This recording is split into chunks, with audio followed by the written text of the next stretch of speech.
까지 드디어 도달을 했습니다.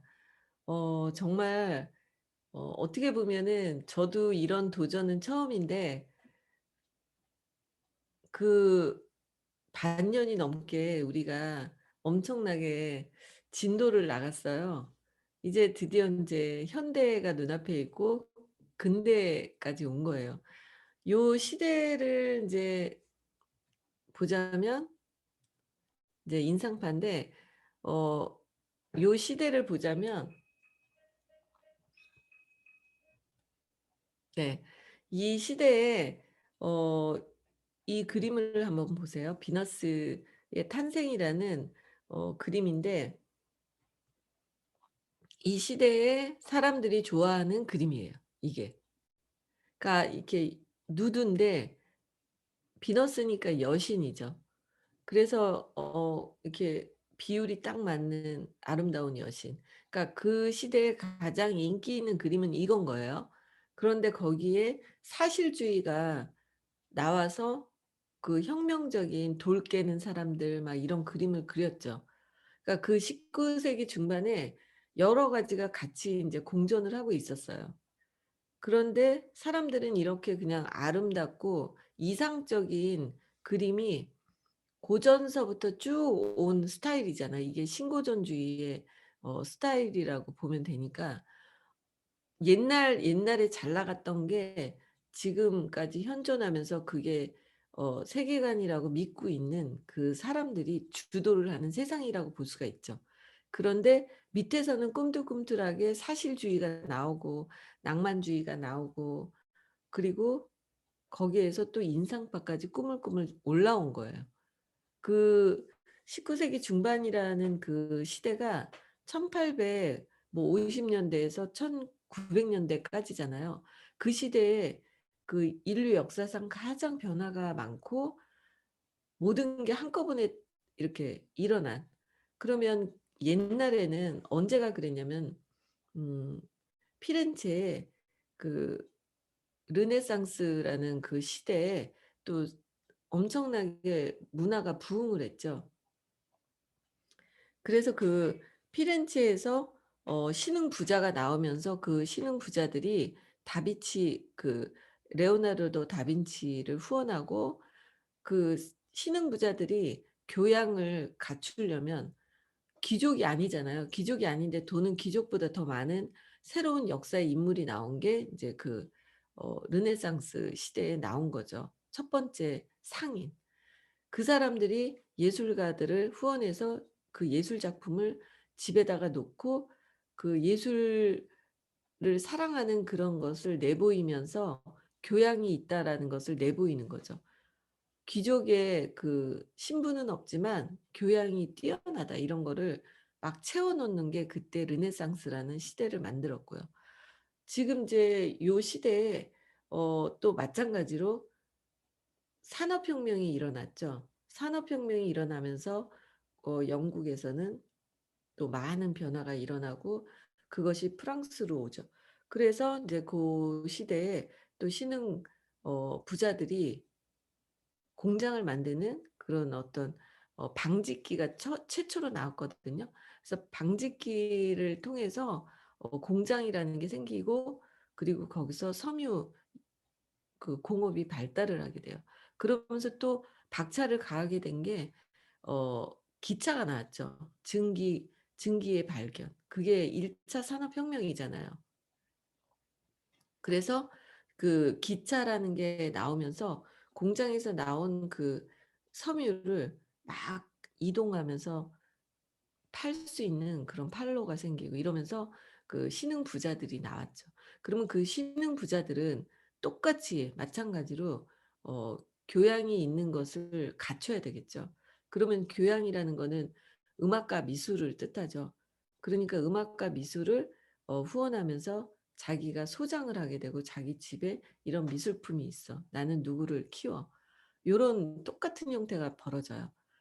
그래서 그 당시에 그런 사람들이 생각할 때는 좀 약간 말하자면은 신흥부자?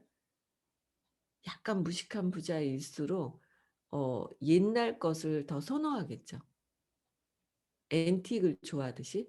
그래서 요런 약간 로마 시대의 냄새가 나는 그리스 시대의 냄새, 그 학식, 지성을 뜻하는 건 로마와 그리스잖아요. 거기서부터 학문이 다 왔기 때문에 고 시대의 어떤 이런 화가들에게 돈을 대주고 요런 거를 다 다시 그리게 하는 고런 시대였다고 볼 수가 있어요.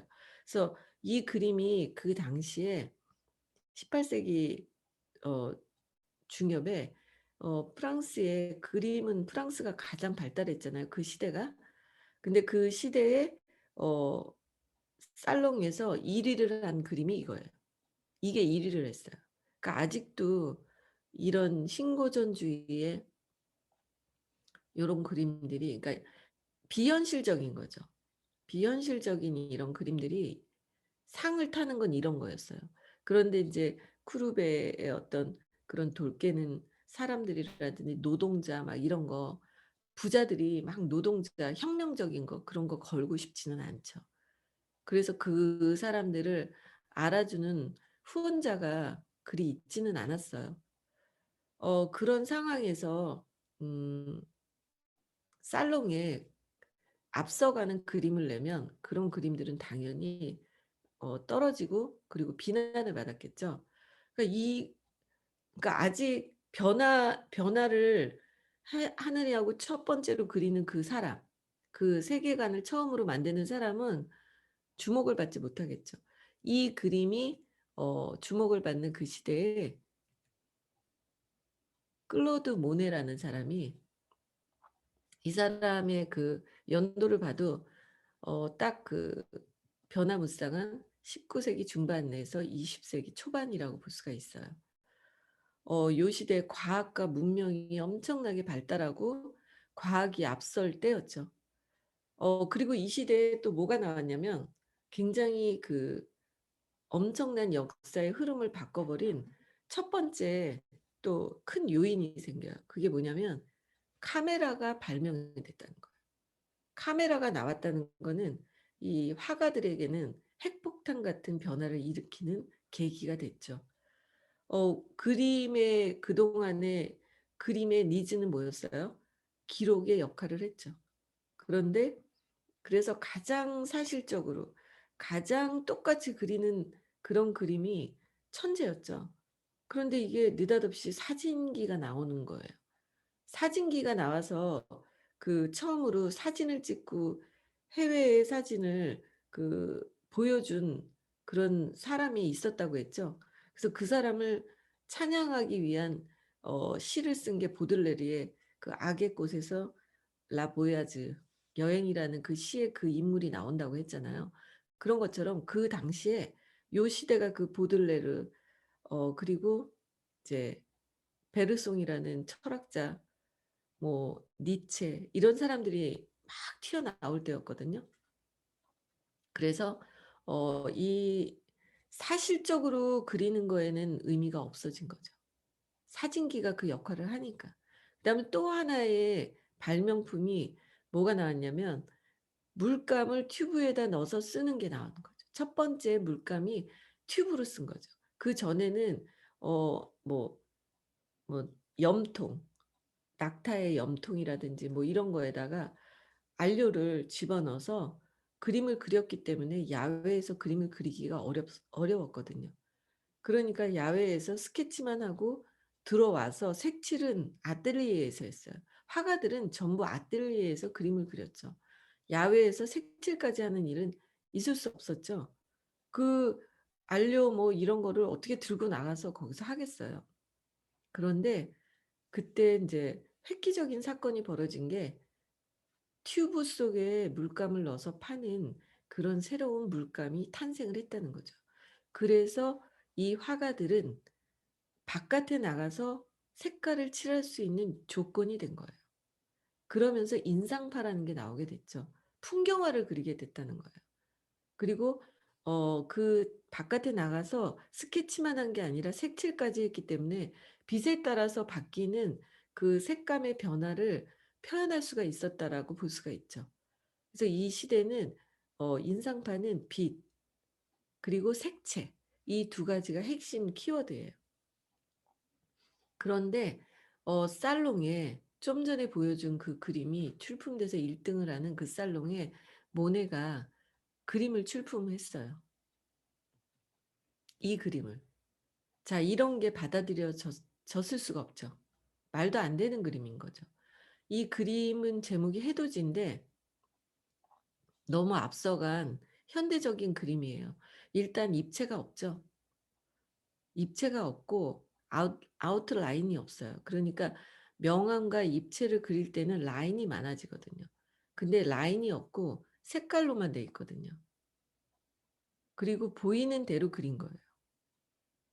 그 이전의 그림은 보이는 대로 그리는 게 아니라 상상한 대로 그리죠. 그리고 상상한 그런 어떤 비너스의 탄생, 막 위대한 사람, 그리고 나폴레옹을 그려도 더 멋있게 과장하고 이렇게 해서 그리는 거죠. 비율을 맞게 그리고. 근데 아무것도 없죠. 누가 주인공인지도 몰라요. 그리고 어떤 인물이 사건이 주인공인데 인물도 사건도 아니에요. 너무 그냥 '해돋이를 왜 그렸다는 거지?' 이런 거죠. 그리고 가운데 있는 배를 탄 사람 2명이, 인물이 2명이 있는데 그 인물을 정확하게 그리지도 않았다는 거죠. 그냥 작가가 본 화면을 보이는 느낌대로 그냥 그렸을 뿐인데 이 안에는 엄청나게 아름다운 색채가 있는 거예요. 그리고 해가 이렇게 해돋이라는 그런 어떤 이제 풍경이 있는 거죠. 그래서 인제 이 그림이 살롱에서 상을 타지 못하는 건 당연하지만 그냥 내쫓겼어요. 이런 거는 막 "이게 그림이야? 그리다 말았어?" 그러면서 평론가가 뭐라고 했냐면 벽지보다도 못하다고 했어요. 자, 벽지라는 단어가 쓰이는 의미는 뭐냐면 입체가 없다는 거죠. 벽지는 그냥 문양이죠, 입체가 아니죠. 그러니까 입체가 아니라는 거는 그림이 아니라는 거예요. 그래서 그냥 뭐 "장난친 거야." 뭐 이런 거죠. 그래서 그 당시에 이렇게 앞서간 사람들, 이제는 사진기가 나왔는데 그런 입체적인 그림이 왜 필요해? 그리고 그 당시에 근대화 물결과 산업혁명의 그 세계관이 뜻하는 게 뭐냐면 그 철학자 니체라든지 그런 사람들의 주장이 있을 거 아니에요. 그 사람들이 뭐라고 하냐면 이제 지성이 무너졌다고 하는 거죠. 지성을 뜻하는 거는 종교라든지 그런 어떤 로마 그리스의 정통 어떤 그런 사상이잖아요. 근데 그 사상은 이제 무너졌다라는 게 의미하는 거죠. 그러니까 그림에서 입체감은 지성을 뜻해요. 그래서 현대로 왔을 때 평면이 되고, 그리고 색깔과 어 추상이라는 그 구상에서 추상으로 넘어가는 거는 이제 이 세계를 지식으로만 해명할 수가 없다라는 거의 시작이라고 볼 수가 있어요. 그래서 모더니즘은 입체가 중요하지 않게 된 거죠. 자, 지금 서울대를 나와도 하버드를 나와도 그 사람들이 '내가 앞으로 어떻게 살아가는지 명확히 알 수 있어.'라는 시대가 아니잖아요. 지금은 더더욱 그렇죠. 완벽하게 입체는 무너진 시대가 점점 더 진하게 가는 거예요. 그래서 교육 기관이 필요할까가 된 거죠, 지금. 그래서 입체가 상징하는 거는 지성을 뜻해요. 그것도 아주 고리타분한 고정관념. 그리고 평면이 뜻하는 거는 어 무빙이거든요. 제가 그런 이야기했죠. 철학책에 나오는 빙과 무빙의 차이. 빙은 고정관념, 있다는 그 어떤 고정적인 거. 근데 현대로 갈수록 변화하고 그 무빙, 어떤 하나가 답이 아니라는 거죠. 우리도 여기 이 안에서 모든 사람의 의견이 답일 수 있다라는 것을 받아들여야 되는 시대가 현대거든요. 그래서 누구도 내가 가장 옳다라고 주장할 수 없다라는 거.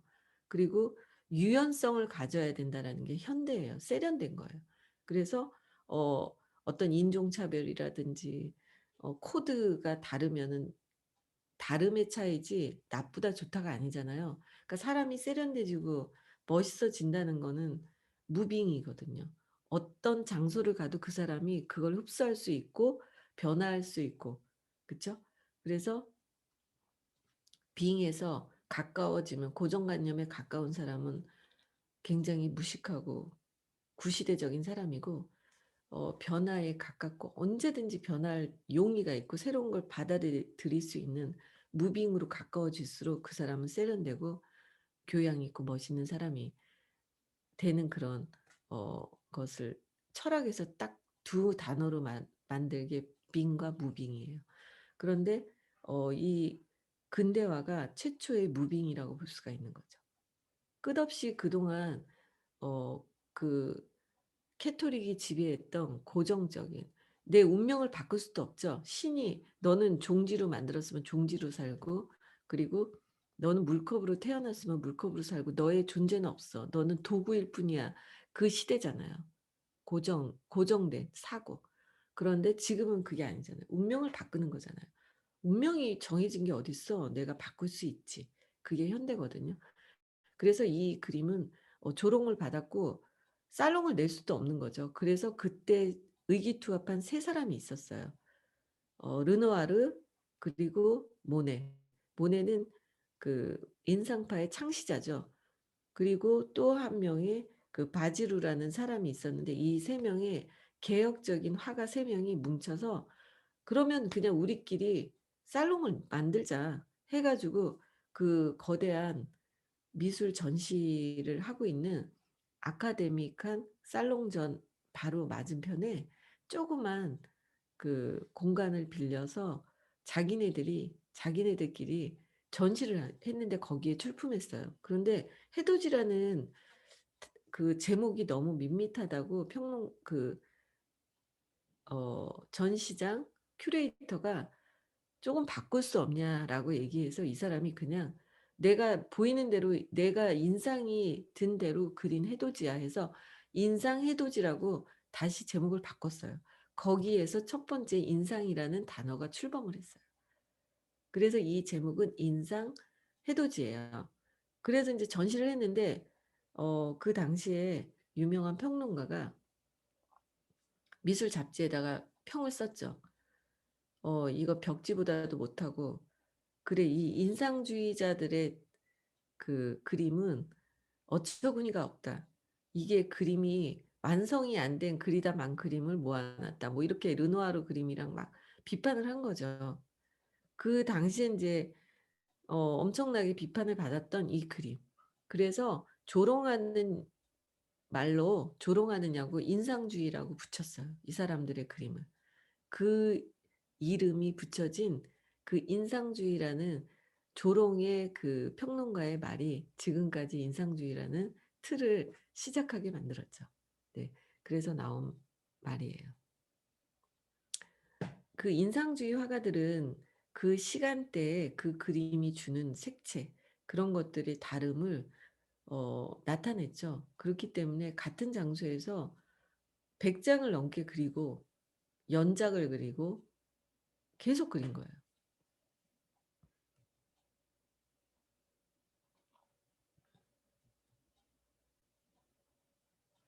그래서 이 해돋이라는 그림은 지금 가장 가격이 비싸고, 어 이거는 뭐 어떻게 누가 살 수도 없죠. 오르세 미술관에 있고요.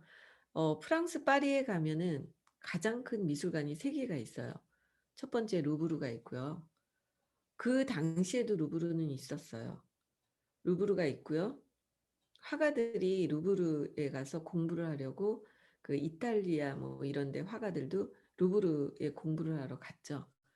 그래서 루브르가 있고요. 그다음에 오르쉐가 있고 뽕피두가 있어요. 그 세 개가 가장 큰 대표 미술관인데, 루브르는 그 인상파 전까지의 그림이 거기 있어요, 낭만주의까지. 그리고 오르세는 그러니까 시대별로 있다고 보면 돼요. 구석기 미술부터 이제 신고전주의 고 전까지, 고기까지가 루브르에 있고요. 그다음에 이제 오르세에는 인상파 그림이 있어요. 그래서 이런 화려한 그림들이 있고요. 그다음에 현대 미술 모던 그 추상, 그거는 뽕피두에 있어요. 그래서 이렇게 세 곳을 가면은 고대부터 현대까지 다 볼 수가 있죠. 그래서 어떻게 보면 이 인상파라는 거는 그 당시에 혁명인 거예요. 그래서 이 모네는 제가 되게 존경하는데, 여러분들이 느낄 수 없는 만큼의 이 사람의 상징은 뭐냐면 도전이라는 단어를 상징해요. 이 사람은 정말 도전한 사람이에요, 여러 가지로. 일단 첫 번째, 다른 사람들이 다 비난하는 그림을 첫 번째로 끝까지 밀고 나갔던 천재거든요, 이 사람이. 그러니까 이 사람이 어렸을 때 10 대에 그런 진짜 같은 그림을 그렸어요. 이미 그때 끝냈어요, 15 세까지. 그리고 그다음에는 이 그림이 '이게 아니다.'라는 거를 벌써 느낀 거예요, 어렸는데. 그래서 벌써 20 세부터는 인상파의 그림을 그리기 시작했거든요. 그러니까 그 어떤 틀, 아웃라인, 그리고 진짜 보이는 대로가 아니라 가짜의 세계를 그리는 거는 옳지 않다라는 거를 이 사람은 이미 천재이기 때문에 알았던 거죠. 그래서 어 이 사람의 그 도전, 아무도 인정하지 않을 때 도전했고, 이 사람의 그림이 지금 100년 전 거잖아요. 모네에게서는 도전 정신을 배울 수가 있어요. 그리고 또 두 번째는 이 사람은 중상층의 아들로 태어나서 원래는 괜찮게 사는 사람이거든요. 그래서 아버지가 그 공부를 투자해서 시켰어요. 그런데 이 사람이, 아버지가 자기 아들이 살롱에서 1 등을 해야 되잖아요. 근데 그 당시에 살롱에서는 사실적인 그림에 상을 주죠. 그러니까 아들은 이렇게 조롱받는 그 시대에 인정을 받지 못했잖아요. 너무 화가 나서요, 재정을 끊었어요. "너는 이상한 바보 같은 그림을 그리고 있다. 나는 너에게 돈을 대줄 수 없다." 해 가지고 아버지가 돈을 끊었어요. 그래서 극심한 빈곤이 되죠. 나중에 인제 후원자가 생겨요. 근데 고생을 엄청나게 했죠. 아버지가 "너가 사실적인 그림을 그리면 돈을 대주겠다."고 해요. 그런데 안 그리죠. 그리고 세 번째, 이 사람이 20 세에 파리의 몽마르트에서 어 이제 여자를 그리기 시작했는데, 그때 만난 모델이 까미유라는 모델이에요. 근데 그 로댕의 여자인 까미유 말고 이 다른 까미유예요. 제가 헷갈렸었어요. 근데 이 까미유는 모델을, 화가에게 모델을 거리에서 서 주고 돈을 받은 여잔데, 18 살에 까미유를 만나요, 모네가. 근데 어 그 당시에 화가에게 모델이라는 거는 다 벗고 모델을 쓰잖아요. 그러면 같이 잠도 자고 동거를 해요. 그래서 그냥 거리의 여자라고 보면 돼요. 근데 그 여자랑 결혼을 하겠다고 하니까 아버지가 인연을 끊죠. 그리고 반대하고. 결국에는 이 사람은 되게 순수하게 그 까미유랑 결혼을 해요. 그리고 엄청나게 사랑했어요. 그래서 이 사람의 그림 중에 왜 그 여러분들 많이 아는 교과서에 나오는 그 양산 쓴 여자가 언덕에 이렇게 있는 아름다운 그림 있죠. 그게 부인 까미유예요. 그리고 첫 번째 아들 장이라는 아들을 낳는데, 그 아들과 까미유를 엄청 그렸는데, 그 까미유가 둘째 아기를 낳고 32 살에 어 병으로 죽어요.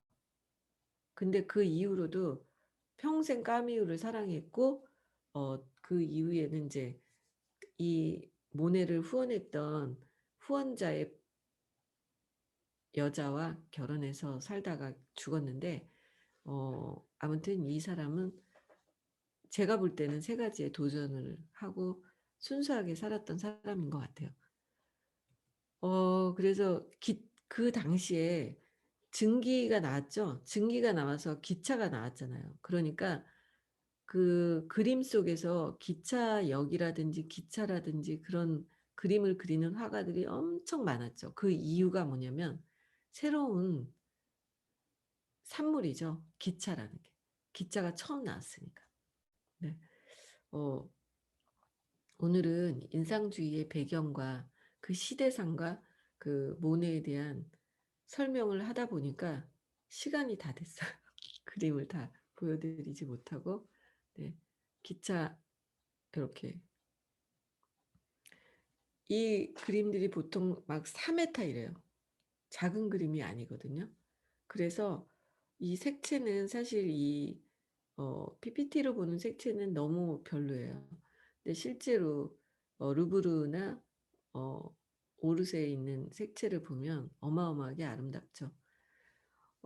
오늘은 그 인상주의의 시작, 그다음에 인상주의의 창시자 엄마는 모네, 아버지는 마네라고 합니다. 그래서 인상주의 시작에 했던 마네, 그다음에 드가, 이 사람들이 친하게 돌아다녔던 르누아르, 그런 사람들을 하나씩 계속 할 거예요. 네. 30 분의 인상, 그 물감이 인상파 시대에 나왔잖아요. 그렇기 때문에 무슨 현상이 벌어지냐면 그때부터 진짜 화가들이 많이 현존하게 되고 작품이 많죠. 그래서 그 전까지의 작품의 세계보다 지금부터의 작품의 세계는 방대하다고 볼 수가 있어요. 그래서 하루에 한 작가를 다 끝내기도 사실은 어렵네요. 저는 오늘 하루 모네를 끝내려고 모네 것만 했는데 모네 것도 사실은 다 못 보여줬어요. 그 인상주의의 배경을 함께 우리가 하다 보니까. 그래서 결국 뭐냐면 현대는 인 인상파가 추상 현대 미술을 끌어온 거예요.